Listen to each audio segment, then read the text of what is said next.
Chainsaw man का episode 9 आ चुका है और इसके स्टार्टिंग में हम देख सकते हैं कि अकाने घुस डेविल को मारने के लिए स्नेक डेविल का यूज करती है और कटाना मैन उससे कहता है कि फ्रेंड भाग गई है, लेकिन अकाने उसे बताती है कि उनका टारगेट चेनसॉ का हार्ट है, इसलिए उन्हें फ्रेंड के पीछे भागने की कोई जरूरत नहीं है। फिर हम घुस डेविल के एक हाथ को देख सकते हैं जो डेंजी की कॉर्ड खींचता है, जिससे डेंजी चेनसॉ मैन में ट्रांसफॉर्म हो जाता है और गेस करता है कि ये दोनों बुरे लोग हैं और कहता है कि उसे बुरे लोग पसंद है और उन्हें मारना भी। फिर डेंजी कटाना मैन की तरफ जंप करता है और उससे फाइट स्टार्ट करता है। अकाने रिपोर्ट करती है कि वो वेस्ट नरीमा बिल्डिंग के 3rd फ्लोर पर चेनसॉ से फाइट कर रहे हैं और उन्हें बैकअप चाहिए। कटाना मैन और डेंजी फाइट कर रहे हैं और दोनों इक्वली स्ट्रांग है। फिर कटाना मैन की हेल्प करने के लिए 2 लोग आते हैं और वो उन्हें डेंजी के हाथों या दिल पर गोली मारने के लिए कहता है। हालांकि उनके गोली चलाने से पहले डेंजी उन्हें नॉक कर देता है, पर उन लोगों में से एक अभी भी डेंजी पर गोली चलाने का ट्राई करता है, बट डेंजी उसे होस्टेज बना लेता है और कटाना मैन से कहता है कि अगर वो जरा सा भी हिला ना तो वो इसे मार डालेगा।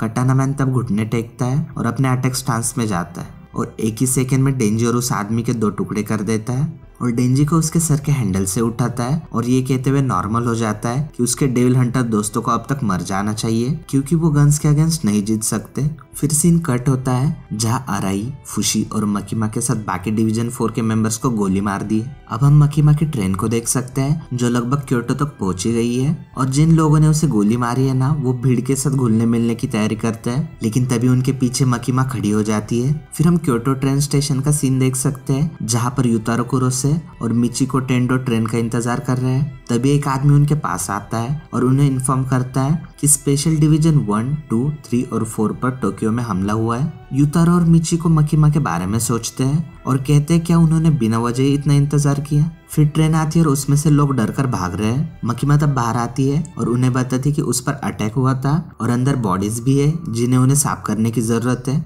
अब क्योंकि मकीमा खून से लथपथ होती है तो उन्हें हैरानी होती है क्या उसे सच में गोली मारी गई थी, लेकिन मकीमा इससे इनकार करती है और कहती है उसका खून नहीं है और ट्रेन के अंदर उसके सभी हमलावर मारे गए हैं। फिर युतारो और मिचिको मकीमा को टोक्यो की सिचुएशन के बारे में बताते हैं और सोचते हैं क्या उसे वापस जाना चाहिए, लेकिन मकीमा बताती है कि वो टाइम रहते वहां पर नहीं पहुंच पाएगी और वो लोग शायद डेंजी के पीछे है। फिर मकीमा क्योटो से इस सिचुएशन को हैंडल करने का फैसला करती है और युतारो से उम्र कैद या उससे भी बदतर सजा काट रहे 30 कैदियों को लाने को कहती है और मिचिको को एक श्राइन ढूंढने के लिए कहती है जो कि ऊंचाई पर हो और क्योंकि उसके कपड़े खराब हो चुके हैं तो उसके लिए कुछ नए कपड़े भी लाने को कहती है। फिर कैदियों को इकट्ठा किया जाता है और ट्रांसपोर्ट के दौरान उन्हें खाना दिया जाता है। वो पूछते हैं कि वो कहाँ जा रहे हैं, लेकिन उन्हें चुप कराया जाता है। श्राइन में मकीमा नए कपड़े पहनती है और मिचिको उसे इन्फॉर्म करती है कि कैदी लगभग पहुंच ही चुके हैं। फिर कुछ टाइम बाद कैदियों को श्राइन की तरफ जाने वाली सीढ़ियों के पास छोड़ दिया जाता है। कटाना मैन अकाने से कहता है कि वो कुछ टाइम तक फाइट नहीं कर सकता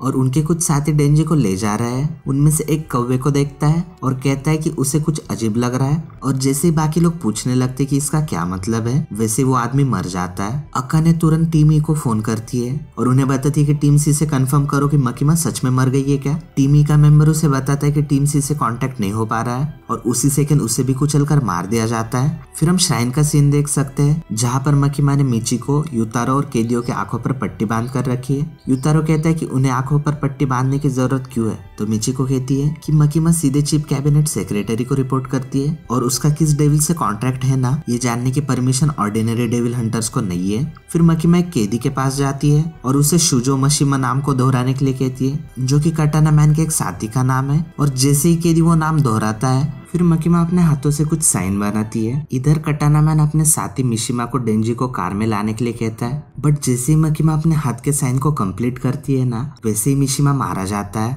और कैदी की भी मौत हो जाती है। इसके बाद मकीमा दूसरे कैदी के पास जाती है और उसे ताकाशी इनोई कहने के लिए कहती है। जैसे ही कैदी से दोहराता है वैसे ही मकीमा कटाना मैन के एक और साथी को कुचलकर मार डालती है, जिसे देखकर कटाना मैन के बाकी साथी डर जाते हैं और भागना शुरू कर देते हैं, लेकिन मकीमा उन्हें एक एक करके मार देती है। वो बस कटाना मैन और अकाने को ही जिंदा छोड़ती है और उसके बाद मिचिको और युतारो को अपने आंखों से पट्टी हटाने के लिए कहती है और जैसे ही वो लोग पट्टी हटाते हैं वो देखते हैं कि सभी कैदी मर चुके हैं। मकीमा कहती है वो यहाँ से जो भी कर सकती थी वो उसने किया और अब उन्हें टोक्यो लौटना होगा। अकाने गेस करती है कि इन सबको मकीमा ने मारा है। कटाना मैन और अकाने तब कोबिने को देखते हैं जो कि उस अटैक से बच गई है। फिर हमें दिखाता है कि एक ग्रैनी हिरोकोजू को पीछे से गर्दन में गोली मारती है। हिरोकोजू फिर मुड़ता है और उसके सिर में भी गोली लगती है, जिसका टारगेट कोबिने थी। फिर कोबिने गेस करती है कि वही वो शूटर है। फिर अकाने एक नेल को सैक्रिफाइस करके स्नेक डेविल की पूंछ को समन करती है। हालांकि कोबिने उसे डॉज करके उसी पर दौड़ने लगती है। कटाना मैन उस पर गोली चलाना शुरू कर देता है, लेकिन वो क्लोज आकर उसका हाथ ही काट देती है। कोबेनी फिर गन उठाती है और कटाना मैन के पीछे से गोली मार देती है। अकाने भी एक गन उठाती है, लेकिन कोबेने दौड़ती है और डेंजी को उठाती है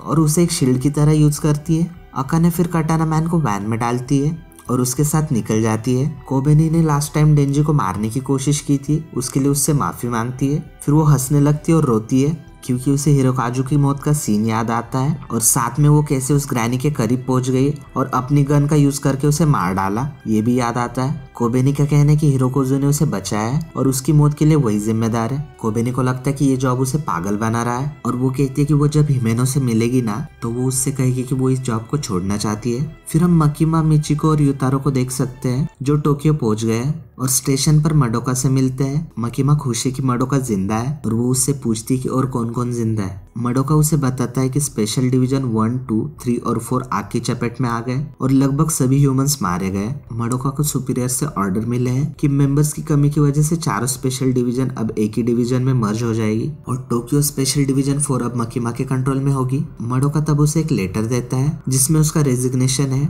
जिसे वो ये बताते हुए देता है कि यहाँ स्पेशल डिवीजन में बहुत डरावना माहौल है, जहाँ हमारे पास बस 2 ऑप्शन है, या तो हमें ये जॉब छोड़ना होगा या तो मरना होगा। मकीमा के जाने से पहले मडोका उससे एक आखिरी सवाल पूछना चाहता है और वो ये पूछता है क्या मकीमा को पता था कि ऐसा होगा, जिस पर मकीमा आंसर करती है कि वो सिविलियंस के साथ पब्लिक सेफ्टी के इंटरनल अफेयर्स को डिस्कस नहीं कर सकती है और उसकी सर्विस के लिए उसे थैंक यू कहती है। युतारो और मिचिको कहते हैं कि वो यहाँ पर उसके डिवीजन में शामिल होने के लिए नहीं आए हैं, वो सिर्फ एडवाइजर्स है और 1 वीक में क्योटो वापस चले जाएंगे। जिस पर मकीमा कहती है ये तो बहुत बुरा हुआ, क्योंकि टोक्यो में बहुत ही शानदार रेस्टोरेंट्स है